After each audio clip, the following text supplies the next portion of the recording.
My stepbrother insisted that I leave the house during my stepfather's burial, believing it was his. Until the will revealed otherwise. 38-year-old Jake never imagined I would be getting ready for the burial of my stepfather. Memories sweep back like a tidal wave as I sit here organizing old pictures and planning. Death seems to cause one to consider a lifetime of events, both positive and negative. At 9 years old, my mother Sarah married Richard, my stepfather. The wedding day seems to me like yesterday. Mom looked lovely in her basic white outfit, hope beaming in her eyes for a fresh start. Richard, on the other hand, seemed to be stressing his austere attitude by wearing a black suit. Even on what ought to have been a happy occasion, he insisted on a solemn demeanor that I would come to know all too well over the years. Richard was a rigid man right from the beginning. Particularly when he turned to face me, he always seemed to be permanently frowning. Often I questioned whether he simply had the means to relate to a child who wasn't his own or if he harbored resentment at having to assume the position of stepfather. Growing up with Richard was not easy. From my grades to my wardrobe to even how I handled my fork at meals, he attacked everything I did. "You need to work harder, or this cruel world will chew you up and spit you out," he said almost daily. Looking back, I wonder if Dad was attempting to equip me for life in his own flawed manner. Even if at the time I believed he was just being nasty. His rigidity permeated every sphere of our life. I had to sit up straight, use the proper fork, and only spoke when spoken to during family get-togethers. Any departure from his expectations was greeted with a stinging stare or a harsh correction. Family vacations, which ought to have been lighthearted and leisureful, were more like military drills than pleasure excursions. Richard would schedule everything down to the last minute, heaven help us should we stray from the plan. One vacation I recall we missed a turn and arrived at a museum 15 minutes late. For the rest of the day Richard was in a terrible mood, grumbling about lost time and inadequate preparation. Everything changed 3 years following the wedding when my stepbrother Michael was born. Richard suddenly had his own son, and it was obviously clear whose favorite was. He poured love and compliments on Michael. Richard's smile was unlike anything I'd seen till he held his newborn kid. It revealed a part of Richard I never knew existed, like a switch had been turned on. I was envious and furious. When I was 12 years old, I couldn't comprehend why Michael received all the love and attention while I just got harsh looks and criticism. The difference was clear and agonizing. Michael's achievements, no matter little, were honored with great celebration. Even if they were notable, my own successes were greeted with a nod and a remark on how I can improve next time. Mom would try to reassure me when I protested to her about the unfair treatment. "Richard loves you too, Jake," she would say, her eyes begging me to understand. "That's just rough love. He wants you ready for the world." Still, it didn't feel like love to me. It seemed like continual disappointment as Richard saw me always failing. Our family dynamic changed in ways I never would have predicted throughout the years. Mom became ill at 25, and we all gathered around her. Richard stayed stoic even then, but I sensed compassion when he felt nobody else was looking. When Mom thought I wasn't in the room, I would observe him softly changing her pillows or crutching her hand. It was the first time I understood that Richard's lack of affection could have been more a result of his personal constraints than of his sentiments for us. 2 years later Mom passed away, and it felt as though the glue keeping our family intact had broken. Tears and quiet prayers defined the funeral. Richard stood like a monument all through the service, his face a blank mask. Though the wall between us seemed insurmountable, I wanted to get in touch with him to express our loss. Then 21 Michael left soon after Mom passed away. He launched his own family after tying the knot with Emma, his high school sweetheart. It was only me and Richard in that large mansion loaded with memories suddenly. I gave moving out some thought as well, but something held me back. Perhaps it was a feeling of obligation, or perhaps deep down I was still that small boy yearning some indication of approval from the guy who had been my father figure for most of my life. Looking after Richard in his latter years was difficult. Fighting the restrictions his aging body placed on him, he was as tenacious and critical as always. There were days when our conflict was so thick you could cut it with a knife. But occasionally too I felt short sparks of thanks in his eyes. Like the time I stayed up all night with him during a sick attack, or when I learnt to make his preferred foods as he grew too frail to stand at the stove himself. Those were uncommon events though, and most of the time I felt as though I was looking after a stranger who happened to live in my house. We were living in a tense truce, neither of us entirely sure how to close the distance that had widened between us over years. Richard's character made me never even consider entering a relationship or getting married. I wanted none of the same issues I was experiencing from my wife or girlfriend to confront. Richard's gone at 65, taken unexpectedly in the evening from a heart attack. Everyone is showing their respect as I get ready for his burial. Michael arrived with Emma and their children, Lily 5 years old and Max 3 years old. I hadn't seen him in years until now. Though he seems older and more austere, I recall from our early years that he exudes entitlement about everything. The funeral was a depressing event. I stood there listening to people talk about Richard, a fantastic man who always placed family first, a pillar of the community, and I wanted to find fun in the irony of it all. Knowing the same man I did they? To me, the Richard they described seemed to be a stranger. Michael drew me aside as folks were departing once it was all over. I considered that perhaps he wished to assist each other in our sadness, to reconnect, or to share memories of our childhood. Rather, he delivered a startling blow that left me whirling. "So, about the house," he said. His voice laid back as though we were talking about the temperature. "I'll need you to leave by the end of the month." "Not sure," I glanced at him. "What are you talking about?" He groaned and cast an intentionally obtuse glance at me. "Clearly, the house. Dad turned it over to me. Ultimately, I am his genuine son. You never imagined he would leave it to you?" I thought of myself as having been gutly pounded. This was how it turned out, all these years of trying to be the son Richard wanted and of looking after him. Part of me wanted to fight for what I felt I had earned over years of conscientious living. But another side of me, the one still feeling like that 9-year-old lad yearning for affirmation, wanted to withdraw. "Fine," I answered, my voice empty. "I'll be out by the end of the month." Not only for Richard, but for the family I never really had, for the bond I had always hoped would grow between Richard and me but never did, as I watched Michael walk away arm around Emma, kids running ahead. That evening I began packing among boxes of memories I wasn't sure I wanted to save. Sorting through years of accumulated belongings, I couldn't help but wonder whether Richard had been right all along. Sometimes you still ended up with nothing to show for it. The world was harsh. Update: I sold out of my childhood house a week ago. For now, Mom's sister Linda is here with me trying to decide what to do next. Thinking about Michael and how we got here, I lie awake at night staring at the foreign ceiling. Michael obviously was the preferred child growing up. Richard doted on him in a way he never did with me from the time he was born. Birthday celebrations with all his friends invited, new toys just because, please smiles when he brought home a good report card, all things I had longed for but never received. I recall one birthday Michael was around 8 years old. Richard hired a whole arcade for his buddies and himself. At the time, I was 17 and couldn't help but contrast it with my own birthdays, which often featured a quiet meal and perhaps a small gift. But Michael aged and something changed. The sweet little lad who used to follow me about wanting to play developed into a depressed adolescent who appeared to hate everything and everyone. He started to treat me like I was invisible and spoke angrily back to our parents. It was like seeing a stranger seize my little brother's body. One specific occasion comes to mind when he was around 16. Richard asked us about his marks when we were having dinner. Richard asked us both this kind of inquiry all the time. It was a regular one. Michael burst this time though. He began screaming about how he despised living under Richard's control and how sick he felt of the pressure. He bolted from the house, slamming the door so fiercely a picture fell from the wall. Richard seemed to be sitting there, looking older and sadder than I had ever seen him. Instead of the angry man I had anticipated to pursue Michael and drag back. Michael's behavior just became worse as he grew older. He began courting a series of girls, each relationship ending hazily. Late nights, missing curfews, and shouting battles with Richard that rocked the home abound.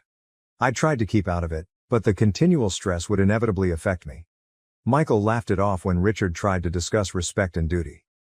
"You can't control me anymore," he would say, and Richard would get this expression, a mix of wrath and despair, that I had never seen before. Then arrived the day he turned up with Emma as his bride. Not even among us knew he was seeing someone seriously, let alone getting ready for marriage. Walking in with Emma, little more than a teenage herself, he said they had eloped. I shall never forget Richard's expression. For once, he was silent. Mom tried to calm things down and welcome Emma into the family, but the air was clearly charged. Richard seemed to be straining to keep his cool and to find the proper words to speak to his kid. Emma claimed she wanted to live free from family meddling, apart. Michael thus packed his luggage and left, simply as that. He pledged to visit and keep in touch, but those pledges soon dropped off the list. Weeks became months devoid of his communication. His calls were always quick and often tinged with conflict. I assumed definitely he would come back when Mom fell ill, but he did not. He asked her periodically how she was doing, but always had a reason for why he couldn't visit. Work was hectic, the kids were sick, the car was in the shop. Something was always there. Hoping it would be Michael, I recall sitting next Mom's hospital bed and seeing her eyes flash every time the phone rang. More usually than not, it wasn't. It was me who had to phone Mom to let her know she died. He sounded very offended, full of regret for not visiting more frequently. He claimed he would try to make it to the funeral, but ultimately he did not show up, just a flower arrangement delivered to the funeral house accompanied by a card offering his sympathies. Feeling his absence like a physical hurt, I stood at the burial wondering how we had become so far apart. And right now here we are. Not motivated by love or obligation, the prodigal son returns for what he can gain. Thinking about how he swooped in and grabbed the house, acting as though he had some right to do so when he had left us years earlier, makes me enraged. I consider all the evenings I spent seeing to Richard, all the doctor's visits I accompanied, all the meals I made, and all the expenses I paid. And for what? To be thrown aside just like I never really mattered at all. But my phone calls as I'm staggered in these terrible ideas. It is Mr. Thompson, Richard's attorney. Telling me he has to talk about something vital, he sounds serious and asks me to come back to the house tomorrow. Uncertain on what to believe. Part of me hopes there's a mistake and maybe I won't have to abandon my house after all. Knowing how let down I have been in the past, another side of me is terrified to hope. I wonder what tomorrow will hold as I hang up the phone. Whatever it is, I am clear one thing. This is not going to be easy. I toss and turn the remainder of the night, my head ablaze with possibilities. Something so crucial that Mr. Thompson had to see me personally. Richard left something for me after all. Is it conceivable? Alternatively, is this only another letdown in a long run of disappointments? Feeling like a stranger, I stood before my childhood house the next day. To my astonishment, Michael's car was also in the driveway already. Breathing deeply, I entered. The familiar creak of the front door sent a pulse through me. Sitting at the dining room table, Mr. Thompson had a stack of documents before him. There were Michael and Emma as well, clearly agitated. With his demeanor unreadable, the attorney motioned for me to sit down. Seated, well aware of the tension in the room. "Thank you all for coming," he said with a firm businesslike voice. "I know this is a tough period, but there are some crucial issues about Richard's will we should talk about." Michael slanted forward, a smug grin on his face. "Let's wrap this up. I would want to start right away as I have plans for this home." Mr. Thompson cleared his throat, seeming uncomfortable. "We should really talk about that. Richard's will states that Jake has been left the house and in fact all of his possessions." The room went still for a time. I felt as though I couldn't breathe. Had I heard him precisely? After all these years of believing I was never good enough, Richard had left everything to me. The first to react was Michael. "What?" he yelled, leaping to his feet so fast his chair dropped backwards. "That's not possible. Real son of his father is me. He wouldn't hand everything to Jake." Mr. Thompson stayed cool under Michael's rage. "I'm rather worried it's rather obvious. Richard's will specifically says that Jake is to inherit all of his possessions, including the house, his savings, and his personal items." What I was hearing defied belief. It seemed illogical. Those years of criticism, of feeling as though I could never measure up, and now this. Michael was pacing now, his face flushed with rage. "This is nuts. When he composed this, he must have been insane. I'll dispute it. I'll bring this before court." Mr. Thompson gave a head shake. "That is not what I would counsel. Richard prepared this will rather carefully. He included a letter outlining his choice and had it attested and notarized. Challenging effectively would be quite difficult." Michael turned to face me, his eyes flaming with resentment. "You did this, did not you? You somehow twisted him against me." Still in disbelief personally, I raised my hands. "About any of this I knew nothing. I assumed he was forwarding everything to you." Before things could get much more heated, Mr. Thompson stepped in. "If I may, I think Richard's letter might help to clarify his choice." Pulling out an envelope, he started to read. To his sons, "Should you be reading this, I am gone. Though I hope I can clarify, I know your two may find my choice shocking. I have made lots of mistakes over my life. Among my largest was not treating both of my sons equally in terms of love. I expected too much from Jake, was too demanding, never showed enough affection. And I treated Michael too kindly. I never set appropriate limits or imparted any lessons of value. As I considered my life in my last years, I came to see something crucial. A real son is defined by behavior rather than blood. And in that sense, Jake behaved as a real son ought to. He stayed with me through trying circumstances and looked after me even when I didn't deserve it. All the traits I attempted to teach but failed to show myself, patience, kindness and responsibility, he exhibited. I am so leaving everything to him, not as a punishment to Michael but rather as a tribute to the kid who really embodied the ideals I cherish.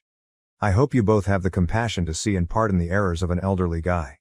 The room went still once Mr. Thompson closed his book. Tears came to me, a lifetime of feelings rising inside me. All those years I felt Richard didn't care, that he considered me a disappointment. But he had been observing, noting, valuing in his own unique sense. Michael froze momentarily, his face a mask of shock and rage. Then he silently seized Emma's hand, rushed out, slammed the door behind him. His automobile started up and ran out of the driveway. The last act of disobedience was a tire screech. Turning to me, Mr. Thompson wore a gentle grin.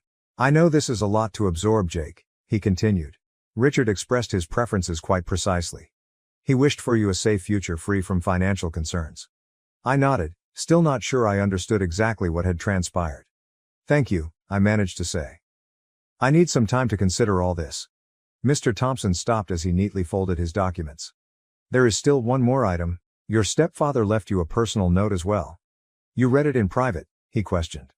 He gave me an envelope with my name written in Richard's recognizable handwriting on it. I took it knowing that within our words I had waited a lifetime to hear with shaky hands. I sat by myself in the quiet house flipping the envelope in my hands after Mr. Thompson departed. At last I plucked the will to open it and read. "Jake dear, though I know I've never been excellent at communicating my emotions, hopefully this letter will help to offset some of my faults. I'm glad of the man you have evolved into. Though I failed as a parent, I had a challenging upbringing and never taught appropriate affectionate behavior. I reasoned that the best way to equip you for life was to be rigorous and challenge you. I regret the suffering I caused you. Now I understand I was mistaken. Particularly in these last several years, your compassion and commitment have shown me what actual strength and integrity look like. You now more than ever reflect the guy I always dreamed you would be. I apologize for not telling you these things when I was living. With my last wishes and this letter, maybe, you will have some peace and protection. Remember yourself, son. You are deserving of all the joy available. Love, Richard." Tears came down my face as I closed the book. All those years of feeling inadequate, of thinking Richard didn't care, and now this was overpowering. Over the next days I battled to make sense of everything. Once a cause of stress and bad memories, the house felt different now. It belonged to me, in a deeper sense as much as legally. It was evidence of Richard's affection, sincere if spoken too late. Michael hasn't gotten in touch since he departed that day. Not sure whether he will. Though I know it will take time, part of me hopes we can reconcile someday. The pain is still raw, and our distance seems more than it did years ago. I have given family, the complexity of love and the numerous ways people show it a lot of thought. Though often harsh, Richard's love was sincere. It was flawed. In his own sense, he was working to equip me for life and build my resilience. Though I wish he could have discovered a softer approach, I now better understand him. Regarding inheritance, it goes beyond just money and real estate. One has responsibility. Richard trusted me to continue on his legacy and to live the ideals he loved. Although it's a difficult work, I'm resolved to meet expectations. I have chosen to create a scholarship fund in Richard's name from a portion of the bequest. It's for children from difficult situations so they may have the education and chances they might otherwise miss. Taking the teachings he imparted on me and paying them forward seems like the proper approach to honor his memory. I'm still trying to make sense of everything as I sit here now in the house that turned unexpectedly into mine. Fathers and sons have a complex relationship marked by frequently unsaid feelings and misunderstandings. Richard and I never had the relationship I wanted when he was alive, but his last act has given me an opportunity to better know him, to see the love always there, buried under the surface. I wish Dad had told me these things during his lifetime. We could have had talks, cleared the air, perhaps even created the relationship I so yearned for. But life does not always provide us tidy ends or flawless closure. Right now, I'm concentrating on respecting Richard's memory by practicing the ideals he sought to inculcate in me. Work hard, be conscientious, and most importantly, love those who matter. I'm glad to be carrying on a legacy. Looking ahead, I experience a range of emotions: sadness for what was lost, thankfulness for what I have, and hope for what is to come. Richard's unexpected legacy has given me a fresh perspective of family, love and forgiveness in addition to financial stability. Though I never expected it, this is a new chapter in my life and I am ready to face it, bearing with me the lessons of the past and hope for a better future. That might ultimately be the best inheritance of all. Thank you for watching. If you haven't subscribed yet, please do so and hit the notification bell to stay updated with more shocking real-life stories happening around you.